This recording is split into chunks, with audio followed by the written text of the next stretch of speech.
특히나 남자분들은 뉴스를 많이 대하는데요. 뉴스를 보시면서 어떤 뉴스를 대하십니까?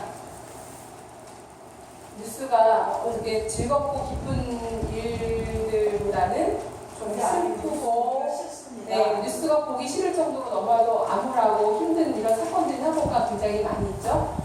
특히나 어제 같은 경우는 뭐 울산에서 큰 사고가 일어나가지고 또 몇 명이 부상당하고 또 이런 암울한 일, 참 하루에도 사람이 하는 일이 완벽하지 않기 때문에 참 사건 사고가 여기서 빵빵 저기서 빵빵 이렇게 터질 때가 많습니다.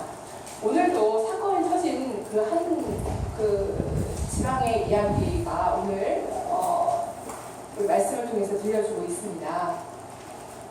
근데 여러분들은 그런 사건 사고가 나면서 남의 일처럼 여기십니까? 아니면 내 일처럼 여기십니까? 내 일처럼 여기면 너무 가슴이 아프잖아요. 저 같은 경우는 사실 아유, 저 사람은 왜 그렇게 됐을까? 안쓰럽다. 그냥 그러고 말거든요. 왜냐면 너무 깊이 않으면 저도 너무 아프더라고요. 그런데 이제 그런 걸 보면서 저 사람들은 벌을 받아서 저렇게 됐을 거야 라고 얘기하는 사람들이 분명히 있다는 겁니다. 특히나 일본이 안 되면 일본이 우리한테 이렇게 잘못해가지고 쟤네들이 벌을 받는 거야 이렇게 얘기하는 사람이 굉장히 특히나 우리나라 사람들 중에 많습니다. 근데 정말로 그럴까요? 정말 그 사람들이 벌을 받아서 그렇게 된 걸까요? 그거는 알 수가 없다는 거죠. 그거는 하나님과 그 사람들의 관계지 우리가 그걸 체크할 필요가 없다는 것입니다. 세상 사람들은 뭐 인과응보식으로 대처할 때가 많지만 우리 믿는 사람들만큼은 그렇게 하면 안 됩니다. 자, 거기에 대해서 오늘 말씀을 하나님 예수님께서 우리에게 주셨습니다. 1절을 보시면 그때 마침 그런 말씀이 나와요. 그때 마침. 자, 그때 마침이라는 도대체 어떤 일이 있었을 때 마침 그런 일이 있었을까? 라는 것은 그 앞에 내용이 뭔가를 찾아볼 필요가 있죠. 그럼 앞에 내용은 12장의 마지막 절인 59절, 그러니까 54절부터 59절의 말씀이 등장하는데 여기서 예수님께서 뭘 하기를 힘쓰라고 하셨냐면 뭘까요? 뭘 하라고 하셨어요? 54절에서 59절 말씀은 회개하기를 힘쓰라 라고 말씀하십니다. 회개하라고 하셨어요. 회개하라고 말씀하시고 있는 가운데 갑자기 그때 마침 누가 등장했는가? 두어 사람이 왔어요. 한 2명 정도 왔다는 거죠. 그래서 어떤 사건을 이야기하냐면 빌라도의 어떤 갈릴리 사람들이 그 사람들의 피를 그들의 제물에 섞은 일로 예수님께 보였다는 거예요. 이게 도대체 무슨 말인지 여러분은 잘 아시겠습니까? 이 1절 한 절 갖고도 여러분들이 어떤 내용이 일어났고 도대체 이게 무슨 말인가 라고 의미가 잘 해석이 되지 않는 그런 말씀일 겁니다.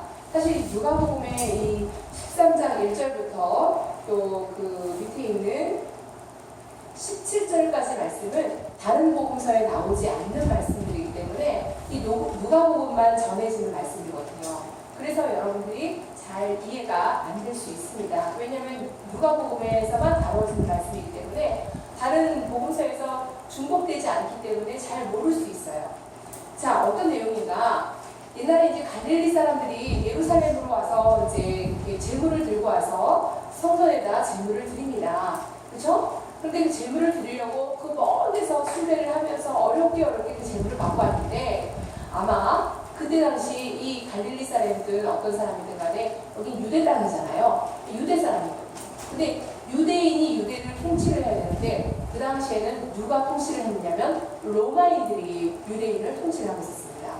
그러니까 로마인들이 유대인을 통치하고 있는 가운데 그러니까 로마인들이 장난을 친 거죠. 아니면은 유대인들이 막 정말 억척스럽게 하나님 앞에 제물을 드리려고 막 그렇게 열심히 해갖고는 그 모습이 아마 정말 이렇게 그 로마인들이 갔을 때는 좀 보기 싫었거나 아니면 뭔가 좀 적대감을 느꼈거나 아마 그런 상황이 있지 않았을까라는 생각이 듭니다. 그래서 결국 이 사람들이 순교를 당한 거나 마찬가지예요. 어떻게 보면 제가 볼 때는 그렇습니다. 그 사람들이 그 앞에서 죽은 거죠. 죽임당한 거죠. 로마인들이 이 사람들을 죽이고 그들이 가지고 온 그 제물에다가 그들의 피를 섞었다. 그런 이야기입니다. 제물 위에다가 그들의 피를 얹어서 제물로 했다. 이렇게 해서 제물로 사용됐다. 이런 이야기인 겁니다. 굉장히 끔찍한 사건이죠. 사람들을 죽여서 그들의 피를 꺼내서 그들이 가지고 온 재물에다 섞어가지고 아주 로마인들이 몹쓸 짓을 한 겁니다. 그런데 그 이야기를 하면서 이들은 예수님에게 이런 이야기를 왜 전했을까요? 이유가 있습니다. 그 당시 유대인들은 너무나도 힘들었어요. 왜?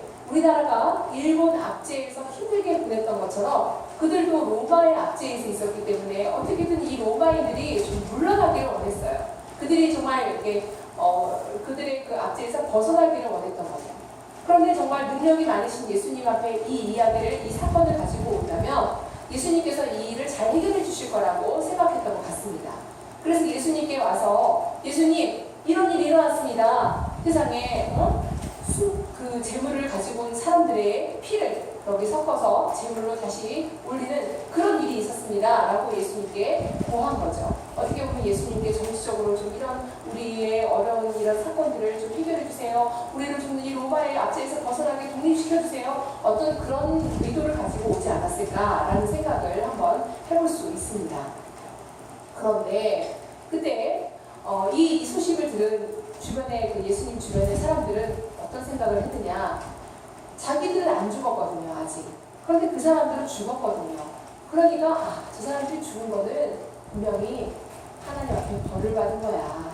잘못됐기 때문에 하나님 앞에 잘못됐기 때문에 벌을 받은 거야 라고 생각을 하지 않았나 싶습니다. 왜냐하면 예수님께서 바로 이런 말씀하셨거든요. 우리 2절을 한번 보실까요? 예수님께서 이렇게 해요. 대답하여 이르시되 너희는 이 갈릴리 사람들이 이같이 해를 받음으로 다른 모든 갈릴리 사람보다 죄가 더 있는 줄 아느냐? 이렇게 말씀하셨거든요. 너희들보다 그 사람들이 죄가 있다고 생각하느냐? 이건 뭐예요? 그 사람들이 이미 그런 생각을 하고 있다는 것을 예수님께서 캐치하셨다는 거예요. 그래서 너희들보다 그 사람들이 죄가 있다고 생각하느냐? 이건 뭐예요? 그렇게 생각하면 안 된다라고 말씀하시는 거죠. 그러시면서 3절에 뭐라 그러셨냐면 너희에게 이르노니 아니라 그러시면서 너희는 만일 회개하지 않으면 다 이와 같이 어떻게 된다? 망하리라. 자, 회개해라 이렇게 말씀하시는 게 아니라 회개하라 하지 않으면 라고 말씀하시면서 그 다음으로 이어지기는 망한다. 이렇게까지 말씀하셨어요. 굉장히 과감하게 말씀하시는 모습을 보게 됩니다. 굉장히 비극적이고 끔찍하지만 굉장히 모독적인 일을 당한 이 그 갈릴리 사람들의 일을 듣고 예수님께서는 너희들이 그 사람들이 당한 일을 보고 너희들도 그러지 않으리란 법이 없다. 어떻게 하지 않으면 회개하지 않으면. 그런데 이 망한다는 것은 어떤 죽는다라는 의미보다는 복을 받지 못한다. 즉 우리가 하나님으로부터 받은 약속, 그 약속을 받지 못한다. 그런 의미가 더욱 가까워지지 않을까 싶습니다. 가깝지 않나 싶습니다. 그러면서 예수님께서 이렇게 말씀을 하시는데요. 또 다른 사건이 있습니다. 어떤 사건이요? 4절에서 보시면 또 실로암은 물이 흐르는 곳이에요. 실로암이 그러니까 물이 있는 곳인데 순례자들이 대부분 여기 와서 이렇게 쉬거나 또 물을 마시거나 또 그 물을 취하거나 어떤 그런 여러 가지 일들을 이 실로암이라는 곳에서 합니다. 그런데 그 실로암에서 어떤 사건이 발생했냐면 망대가 무너졌어요. 망대가 망대가 무너져서 죽었어요. 누가? 18명이라는 사람이 그 망대가 넘어져서 그 무너짐으로 인해서 18사람이 죽었다는 거예요. 이것을 또 어떤 사람이 보고를 합니다. 근데 이것을 보면서 예수님께서 또 다 같이 말씀하시죠. 뭐라고요? 5절에 4절에 이어서 말씀하시네요. 예루살렘에 거한 다른 모든 사람보다 죄가 더 있는 줄 아느냐? 너희에게 이르노니 아니라 너희도 만일 회개하지 아니하면 다 이와 같이 망한다. 자, 똑같은 말씀을 3절과 5절에 또 말씀하셨어요. 거듭 말씀하셨다는 것은 그만큼 회개가 중요하다는 거죠. 그만큼 회개가 중요하다. 저는 이 회개의 강조를 하기보다는 좀 더 다른 생각으로 한번 여러분과 함께 말씀을 좀 더 깊이 있게 한번 통찰해 보기를 원합니다. 그렇다면 우리는 어떤가? 우리는 어떤가 한번 살펴보기를 원합니다. 여러분 주변에 사건, 사고가 있습니까? 없습니까? 있지요. 없지 않습니다. 네. 정말 제 주변에도 아니 어떻게 그런 일을 당했어? 어떻게 어째 이런 일을 우리가 말할 때가 있어요. 그런데 참 조심해야 되는데 조심하지 않는 사람들이 꼭 있어요. 근데 그런 사람들은 어떻게 얘기를 하냐면 그 사람들 그렇게 했기 때문에 벌 받을 거야.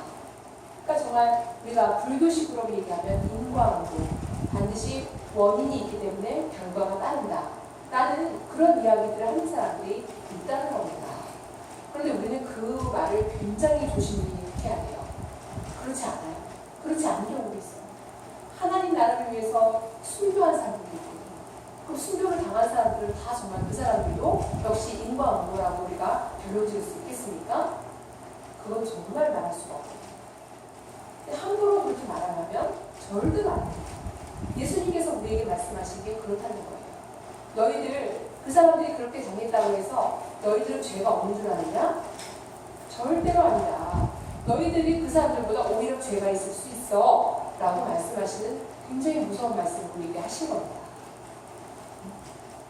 뿐만 아니에요.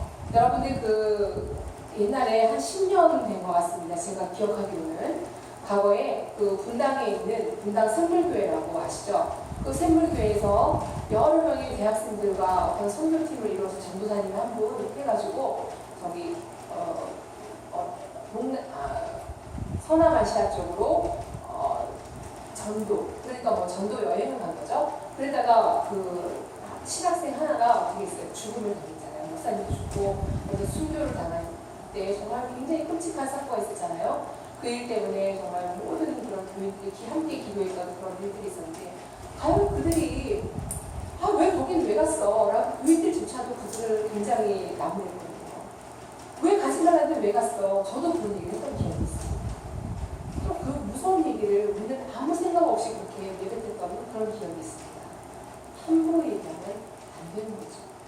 정말로 우리 조심해야 돼요. 말을 조심해야 된다는 거죠. 또 우리는 성경에서도 이런 말씀이 있습니다. 욥기 말씀 여러분 잘 아시죠? 욥기서에 보면 욥이 엄청난 고난을 당했어요. 어떻게 고난 당했습니까? 그 사람은 정말 하나님 앞에 죄를 짓지 않기 위해서 죄를 혹시라도 지었다면 혹시라도 그 죄가 또 하나님 앞에 저기 할까봐 회개를 했어요. 회개하는 단을 날마다 쌓았어요. 그 본인뿐만 아니라 자신의 자녀들까지도 그 죄를 졌을까봐 그 죄를 사함받기 위해서 날마다 하나님 앞에 죄를 용서받기 위한 그런 단을 쌓았던 그 사람이 바로 욥이었습니다. 그런데 그랬던 욥이 정말 엄청난 부를 가지고 있었고 자녀들도 있었고 와이프도 있었고 행복하게 살았어요. 하나님이 많은 복을 주셨어요. 그 복을 줄 때마다 더욱 겸손하게 하나님 앞에 나아갔던 그런 욥이 하루아침에 사단이 하나님께 허락받고 그를 힘들게 했어요. 어떻게 해요? 그의 자녀들을 모두 다 사망으로 죽게 했어요. 그리고 모든 그 동풍이 완전 바람이 불어서 모든 그가 가지고 있는 재물을 다 앗아갔어요. 뿐만 아닙니다. 나중에는 사단이 하나님께 얘기하죠. 하나님, 주님 다 가져갔는데도 하나님께서 자신 있게 얘기해요. 그 사단에게 봐라, 욥은 그럼에도 불구하고 나를 찬양하지 않느냐. 그런데 아이고 하나님 그렇지 않습니다. 한번 아프게 해보십시오. 그를 아프게 하면 그가 그럴 때도 그렇게 하나님을 찬양할까요? 라고 또 얘기를 한 겁니다. 그래서 어떻게 해요? 죽이지만 말고 한번 아프게 한번 해봐라. 그래서 그를 정말 심한 고통 가운데 몰아넣습니다. 누구를요? 욥을요. 그래서 욥이 긁어도 막 기관장으로 긁어도 간지러운 것이 가려움이 해결되지 않을 정도로 피가 날 정도로 그렇게 정말 그런 고통 속에서 있었음에도 불구하고 그는 끝까지 하나님을 저주하지 않았습니다. 그의 아내는 저주하고 차라리 목숨을 차라리 목숨을 달라고 해. 왜 그렇게 고통 가운데 있어? 라고 그의 아내는 그렇게 길이 하고 그를 떠나갔어요. 그런 가운데도 불구하고 그는 하나님을 저주하지 않고 끝까지. 그런데 그 중요한 것은 그의 친구들이 어떻게 했습니까? 그의 새 친구들이 그를 어떻게 했어요? 너는 잘못이 있기 때문에 하나님 앞에 이렇게 벌을 받은 거야 라고 옆에서 얘기를 했습니다. 그랬을 때 욥이 어떻게 했어요? 끝까지 하나님을 저주하지 않았고 나는 하나님 앞에 열심히 사는 것밖에 없어 라고 이야기를 합니다. 마지막으로 하나님이 나타나시죠. 나타나시면서 죄는 누구에게 있다? 욥이 아니라 욥의 새 친구에게 죄가 있다고 말씀하셨어요. 너희들이 오히려 잘못했어. 왜 그를 정죄하느냐? 라고 말씀하셨습니다. 그러면서 나중에는 욥이 그들을 위해서 또 그들의 죄를 사함받는 그런 단을 쌓고 제사를 지내고 또 모든 죄가 허물이 용서되는, 그리고 나중에는 욥이 하나님께 크게 복을 받는, 그러면서 마무리가 되는 그런 말씀을 우리가 잘 알고 있죠. 이처럼 욥도 잘못해서 그것을 받은 게 죄를 그 벌을 받거나 심판을 받은 게 아니라는 겁니다. 그렇기 때문에 우리는 사람들 주변에서 일어나는 그런 모든 각종 사건 사고에 대해서 우리는 함부로 말을 해서는 안 됩니다. 그렇다면 우리는 어떻게 해야 될까? 그러기 이전에 우리 스스로를 좀 돌아볼 필요가 있다는 겁니다. 내 안에는 과연 내 안에는 혹시 잘 하고 있는가? 남의 허물을 찾기 전에 내 허물은 없는가? 또 남의 상황에 집중하지 않고 내가 얼마나 자격 있는 사람이었는가? 나는 죄가 없는가를 늘 들여다볼 수 있어야 된다는 겁니다. 남의 상황에만 자꾸 들여다보고 내 안을 들여다보지 못한다면, 내 안을 점검하지 않는다면 그 사람은 점점 더 죄와 가까워지는 그런 사람이 될 수밖에 없다는 거죠. 오늘 두 개의 사건을 이은 후에 예수님께서 한 가지 비유를 들어 설명하셨습니다. 그 마지막 비유가 뭐냐면 마지막 절에 나오죠. 그러니까 6절에서 9절까지 펼쳐진 말씀인데요. 열매 맺지 못한 무화과 나무의 비유입니다. 이 비유를 말씀하신 건데 이 비유는 실제 있었던 것이 아니라 예수님께서 비유로 가르쳐 주시기 위해서 쉽게 설명한 거죠. 포도원에 무화과 나무 심었어요. 포도원에 무화과 나무 심었다. 참 좀 아이러니하죠? 포도원에 포도를 심어야 되는데 포도원에 무화과 나무를 심었어요. 그런데 무화과 나무를 심은 지 3년이나 됐는데 무화과 나무가 열매가 없었다는 거예요. 그래서 그 주인이 와서 포도원지에게 야, 쟤는 열매도 맺지 않으니까 잘라버려, 그냥 갖다 버려, 이렇게 얘기를 명령을 했습니다. 그런데 그 포도원지기가 어떻게 했어요? 1년만 제가 좀 더 가꿔보고 열심히 좀 해보겠습니다. 그래도 열매를 맺지 않으면 주인이 말씀하신 대로 제가 그 나무를 찍어버리겠습니다. 라고 말씀드린 그 비유가 바로 이 6절부터 9절입니다. 자, 이 비유는 또 어떤 뜻에서 우리는 해석을 해야 되는가? 우리 앞에서 나온 1절부터의 5절까지의 말씀은 너희 함부로 남들을 판단하거나 하지 말고 회개해야 돼. 회개하지 않으면 너희를 망할 거야 라고 말씀하신 그 말씀이 있었습니다. 그 뒤에 나오는 그 무화과 나무 비유는 바로 열매예요. 열매. 회개하지 않으면 너희는 열매를 맺을 수가 없잖아. 그 열매를 맺지 않으면 어떻게 돼? 찍어버리는 거예요. 그 찍어버리게 된다는 것은 바로 망하는 거하고 똑같은 거예요. 회개하고 변화되지 않으면 열매를 맺을 수가 없어 라고 말씀하십니다. 굉장히 중요한 말씀입니다. 여러분, 감사는 많이 하잖아요, 우리가. 그런데 회개는 잘 안 해요. 창피하거든요.